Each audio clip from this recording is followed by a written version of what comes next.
Salam sehat dan bahagia, Gulo Klepo Official dengan bangga mempersembahkan cerita legenda Nusantara. Air mata cinta Sri Tanjung, legenda Banyuwangi yang abadi. Demi cintanya, ia rela disiksa dan dibuang. Demi kebenaran, ia memilih mati daripada berdusta.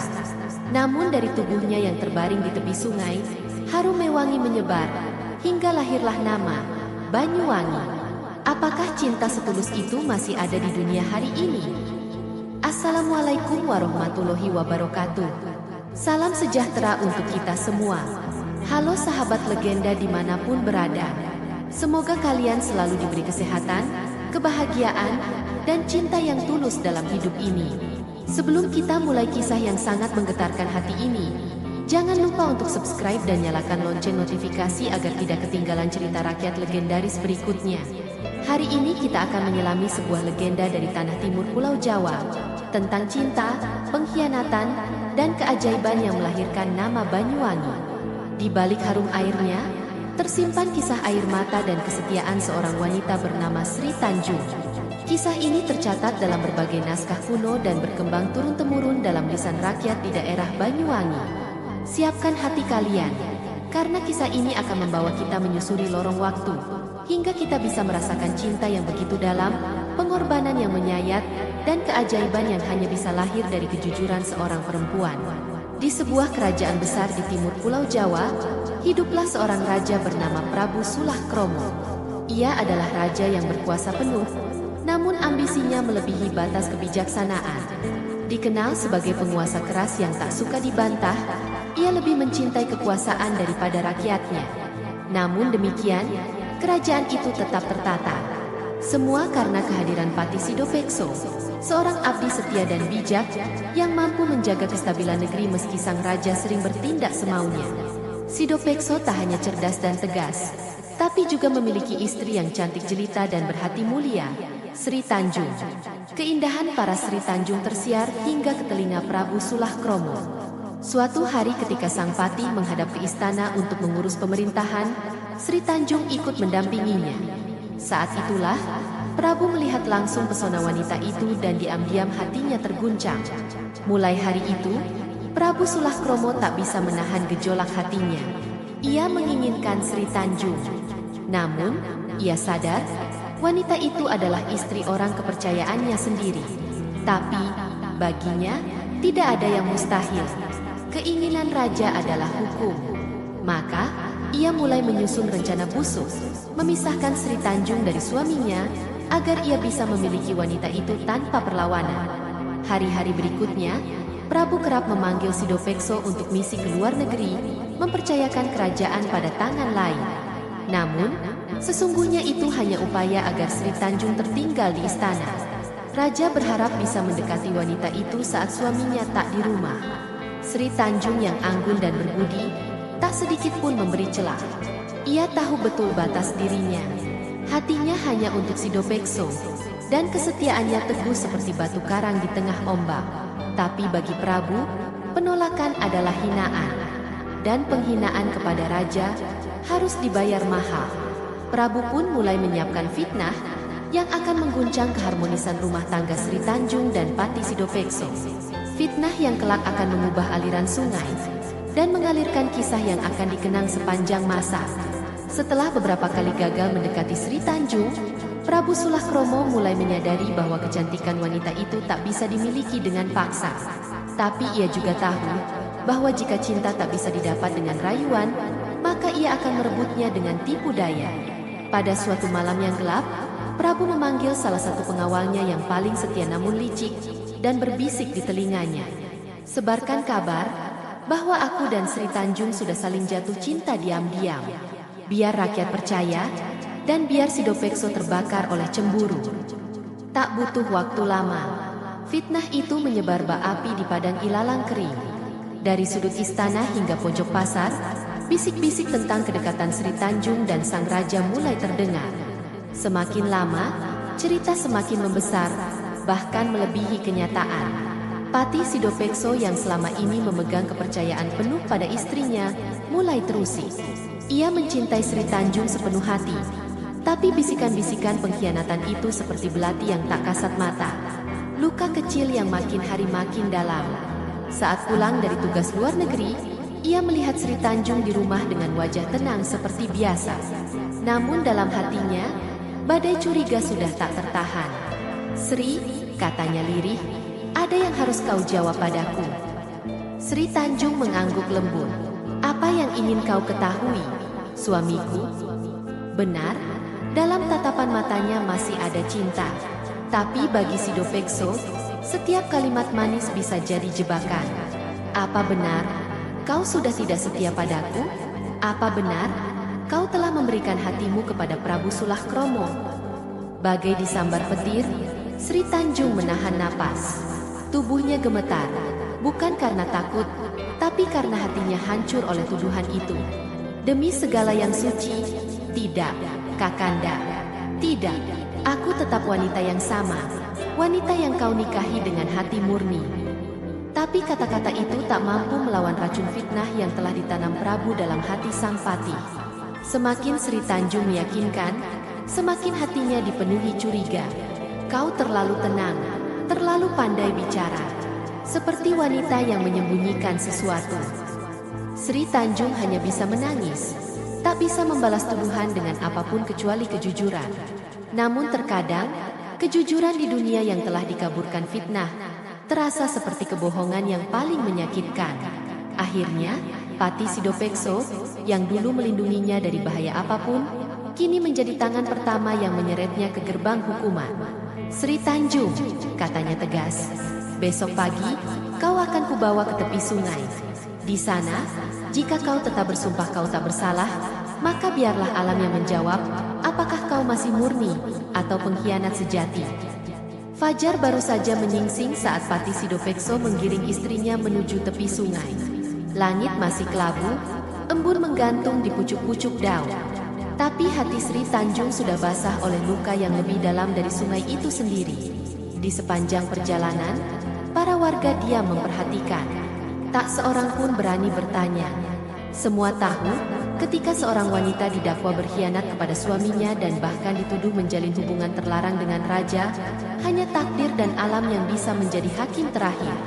Sidopekso berdiri di tepi sungai dengan wajah dingin. Sri Tanjung menunduk dalam diam, gaunnya yang sederhana kini kotor oleh debu tanah, namun wibawa kesuciannya tak tergoyahkan sedikit pun. "Disinilah tempatmu bersumpah," kata Sidopekso datar. "Bila engkau memang setia, maka buktikan. Bila engkau bohong, biarlah sungai ini menelammu." Sri Tanjung mengangguk, lalu melangkah perlahan ke arah tepi sungai. Ia menatap air yang mengalir tenang, seolah ingin menyampaikan pesan terakhir pada dunia yang telah mengkhianatinya. Dengan suara tenang, ia berkata, "Wahai air sungai yang jernih, jika aku memang berdosa, jika tubuhku telah dicemari pengkhianatan, maka biarlah air ini berbau busuk, biarlah tubuhku larut dan hancur di dasar sungai. Tapi jika aku bersih, jika aku setia sepenuh hati pada suamiku, maka biarlah air ini memancarkan keharuman yang bisa dirasakan siapapun yang melewatinya." Sidopekso tidak bicara. Ia menahan napas, seolah hatinya ragu, tapi egonya menolak menyerah. Sri Tanjung kemudian memejamkan mata, menengadahkan tangan ke langit, dan perlahan, dengan tenang, menjatuhkan diri ke dalam sungai. Air menciprat, sungai menjadi hening, semua mata membelalak. Lalu, perlahan-lahan, dari sela-sela arus yang sebelumnya dingin dan lembab, semerbak harum menyeruak ke udara. Wangi bunga kenangan, wangi melati, wangi yang tak mungkin berasal dari lumpur sungai. Warga mulai menutup hidung mereka bukan karena busuk, tapi karena wangi yang menusuk begitu kuat, menyejukkan namun menyayat hati. Dan saat itulah, semua menyadari, wanita yang mereka curigai, wanita yang dituduh dengan kejam, ternyata adalah lambang kesetiaan yang sebenar-benarnya. Patih Sidopekso terdiam, tangannya gemetar, pandangannya kabur oleh air mata yang mulai jatuh satu demi satu. Tapi segalanya sudah terlambat. Wangi bunga masih membungkus udara pagi di tepi sungai. Tak ada suara selain gemericik air dan isak tangis dari Pati Sidopekso yang kini terduduk lemas di tanah.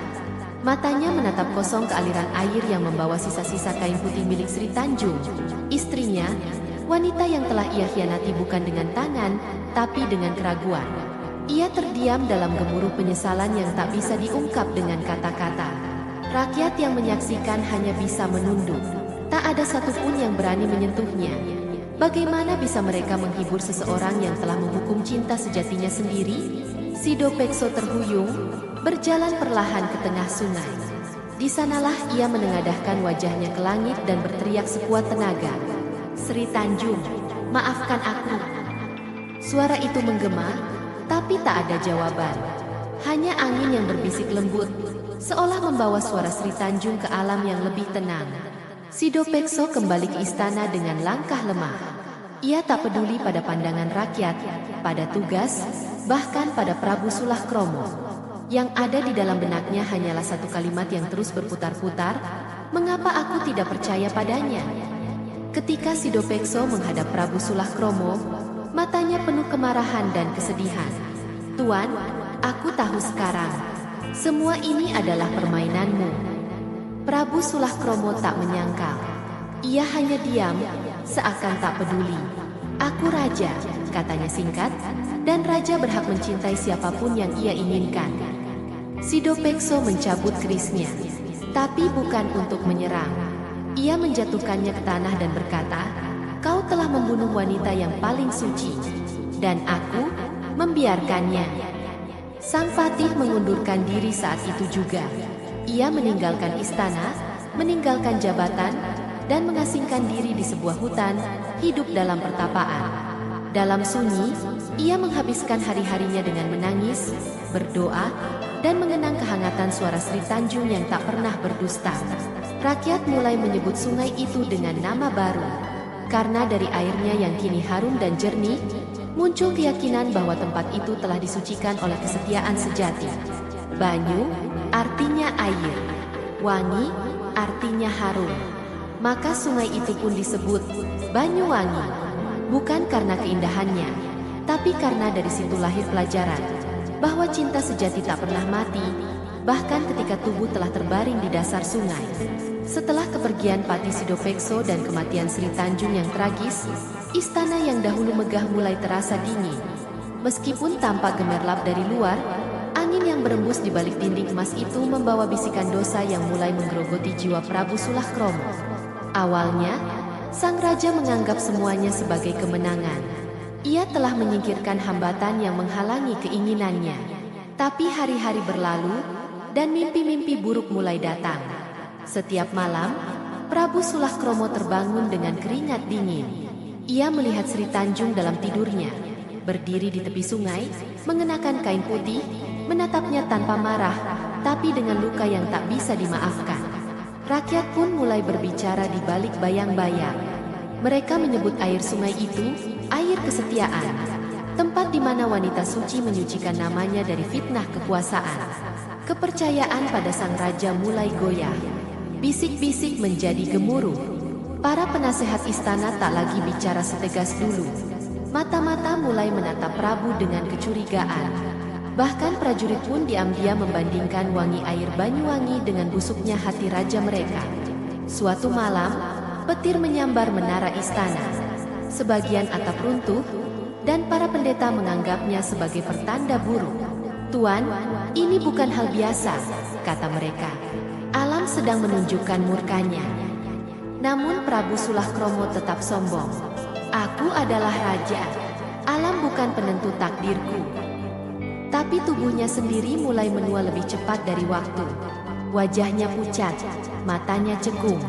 Ia menjadi pemarah, paranoid, dan tak lagi tidur nyenyak. Dalam sepi, ia mulai bicara sendiri, memanggil nama Sri Tanjung, seolah berharap pengampunan dari roh yang telah ia rusak hidupnya. Sampai suatu hari, Prabu Sulakromo menghilang dari istana. Konon, ia berjalan sendiri ke arah sungai itu, tempat di mana semua bermula dan tidak pernah kembali. Beberapa mengatakan ia bunuh diri. Sebagian lain berkata ia diseret oleh roh air yang tak pernah mengampuni. Namun ada juga yang percaya ia dikutuk untuk menjadi penunggu sungai itu, sebagai arwah yang terus mencium wangi kesetiaan yang tak pernah bisa dimilikinya. Sejak saat itu, istana kosong. Tak ada raja, tak ada patih, hanya rakyat yang perlahan mulai membangun hidup baru di sekitar sungai wangi itu, dengan harapan mereka bisa menjaga kesucian cinta seperti yang telah diwariskan oleh Sri Tanjung. Tahun-tahun berlalu, tetapi kisah tentang Sri Tanjung tak pernah benar-benar mati. Warga di sekitar sungai itu mulai memberi penghormatan secara sederhana. Mereka tak membangun candi atau monumen megah. Yang mereka lakukan adalah menjaga sungai tetap bersih. Karena mereka percaya, jiwa Sri Tanjung hidup di dalam air yang wangi itu. Desa-desa kecil mulai tumbuh di sekitar aliran sungai yang kini dikenal sebagai Banyuwangi. Nama itu bukan sekadar penanda tempat. Ia adalah simbol dari sebuah cerita yang diwariskan dari generasi ke generasi, tentang cinta, pengkhianatan, dan keadilan yang akhirnya datang lewat alam. Para orang tua menceritakan kisah Sri Tanjung pada anak-anak mereka setiap malam. Bukan hanya untuk membuat mereka tidur, tapi untuk mengajarkan nilai, bahwa kesetiaan bukan sekadar janji, melainkan pengorbanan. Bahwa fitnah bisa mematahkan cinta, tapi tidak bisa membunuh kebenaran. Dan bahwa kekuasaan tanpa hati nurani hanya akan menghasilkan kehancuran. Seiring waktu, para peneliti, sastrawan, dan peziarah datang dari berbagai daerah untuk mencari jejak kisah itu. Mereka menelusuri sungai yang tetap mengalir jernih, menghirup udara yang katanya kadang masih membawa aroma harum dari masa lalu. Di tepi sungai itu kini berdiri sebuah tugu kecil yang sederhana, namun syarat makna. Bukan dibangun oleh raja atau pejabat, tapi oleh warga yang mengumpulkan batu demi batu untuk menghormati wanita yang pernah memilih mati demi membuktikan cintanya. Disinilah Sri Tanjung bersumpah, tulis mereka di batu itu. Dan dari sinilah lahir Banyuwangi. Setiap tahun, masyarakat menggelar ritual dan pertunjukan rakyat yang mengisahkan kembali tragedi indah ini. Mereka menari, membacakan syair, dan melarungkan bunga ke sungai. Di saat itu, banyak orang mengaku mencium aroma wangi samar di udara, seolah Sri Tanjung hadir, tersenyum dari dunia yang lebih damai. Kini, Banyuwangi tak hanya dikenal karena keindahan alamnya, tapi juga karena kisah legendaris yang menjadikan tanah itu berbeda. Di balik hutan, pantai, dan gunungnya, tersimpan nilai luhur yang lahir dari air mata seorang perempuan suci. Demikianlah kisah legenda Sri Tanjung dan Pati Sidopekso yang memberi asal-usul nama Banyuwangi, air yang wangi. Semoga kisah ini tak hanya menghibur, tapi juga memberi pelajaran bahwa cinta sejati itu ada, tapi butuh kepercayaan untuk menjaganya dan keberanian untuk membelanya. Jika kamu tersentuh dengan cerita ini, bantu kami dengan subscribe dan bagikan kisah ini ke orang-orang terdekatmu. Semoga cinta dan kesetiaan senantiasa mengalir dalam hidupmu, seperti sungai Banyuwangi yang harum hingga hari ini. Terima kasih telah mengikuti hingga akhir. Wassalamualaikum warahmatullahi wabarakatuh.